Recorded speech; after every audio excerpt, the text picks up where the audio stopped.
the Big Ten did themselves no favor with its schedule. We're only a week into the Big Ten football season, one game in, and it's already apparent that the schedule the Big Ten has set up for themselves is going to fail. It's not feasible.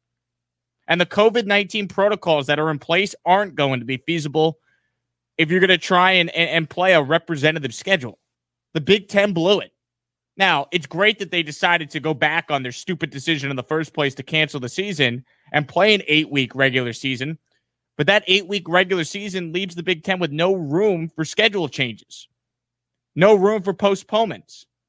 The Big Ten left themselves absolutely no wiggle room if something like this happens.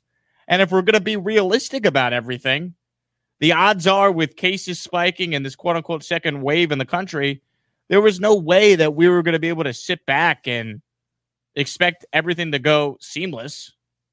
Positive tests are going to happen. So it's not Wisconsin's fault that they have 12 people that tested positive. It's just a reality, right? Florida's going through the same thing with their program. And we've seen it in the NFL with the Titans and some other teams in the NFL that have dealt with tests. But those leagues have flexibility. The Big Ten doesn't. They're only playing 8 games. And if Wisconsin can't field a team by next weekend, they're just going to play 6 games this year, if that. And then that doesn't just affect Wisconsin. It affects the schools that were supposed to play Wisconsin. Let's compare the Big Ten to the SEC, because the SEC to me has been the standard for getting it right as far as the schedule.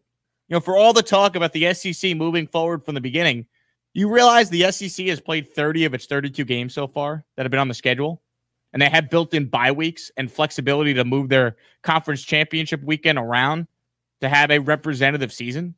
They played 30 of their 32 games so far.